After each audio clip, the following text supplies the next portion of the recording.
নিজেদের টাইমলাইনে দেয়া কথা, এটা তাদের ইনফরমেশনের ভিতরে পড়ে, পলিসির ভিতরে পড়ে। এরপরে সে যে দেশের মানুষকে বোকা ভাবে, সে দেখাইলো পাকিস্তানে তার লগইন হয়েছে, হেডকোয়ার্টার দিয়ে লগইন হয়েছে না কোথা দিয়ে লগইন হয়েছে তা তো আসলে বলে যায় না।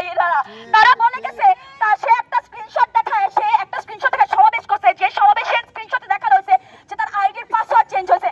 আইডির পাসওয়ার্ড ভাই আমি আপনি দিনের বেলা, সকালবেলা, রাত্রেবেলা, সারাদিনই করতে পারি, কিন্তু আপনার ভেরিফাইড অ্যাকাউন্ট যখন রিকভারি হয় তখন একটা ইমেইল আসে, অফিসিয়াল ইমেল, যে ইমেলে লেখা থাকে your account has been secured. এই ইমেলটা সে দেশের মানুষকে দেখাইতে পারে নাই। সে ভাবছে আমার দেশের মানুষ চোখে পট্টি বাইদা বসে আছে, সে ভাবছে সে ৭১-এর ইতিহাস ভুলে দিয়ে বলছে আমার দেশের বীরাঙ্গনারা এখনো কাঁদে।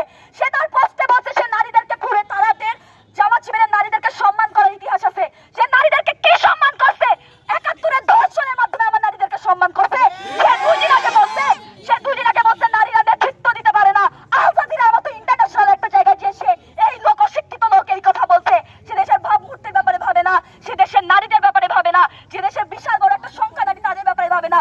সে বলছে নারীদেরকে বাসের পর মাস ধরে প্রচার করে আসতেছে যে তারা নির্দিষ্ট একটা সংখ্যার চাকরি দিবে, সেখান থেকে তারা নারীদেরকে সম্মানসূচক ভাতা দিবে।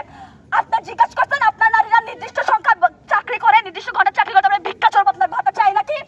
এটা আপনার কাছে সম্মান মনে হয়? এইসব উত্তর সে ঘেরাইতে পারে না। তাদের আসলে তারা যে প্রোপাগান্ডা গেমটা খেলে, তারা যে আসলে পলিসির গেমটা খেলে, তারা এইভাবে করে আস্তে আস্তে নারীদেরকে সব সেক্টর থেকে সরায় দিতে চায়। তারা আস্তে আস্তে করে তাদের কয়েকদিন আগে জামাতের নেতা এসে একজন বলে গেছে যে আমরা এখন বর্তমানে এই নির্বাচনে তো আমাদের কোনো বাধ্যবাধকতা ছিল না ৫% নারীর, ভবিষ্যতের নির্বাচনে আছে, ভবিষ্যতের নির্বাচনে আমি ৫% নারী দিব। ভবিষ্যতের নির্বাচনে তাহলে যে নারীটা আসবে আপনার দলে সেটাও কি বেশ্যাপতিতা? ওইটার উত্তর কে দিবে? এই যে আমাদের জামাত নেতা শফিক, ব্যক্তিগত কথা টানতে হয় না বা তারা টানে, তাদের বট আইডি কোনো কথা ছাড়ে না।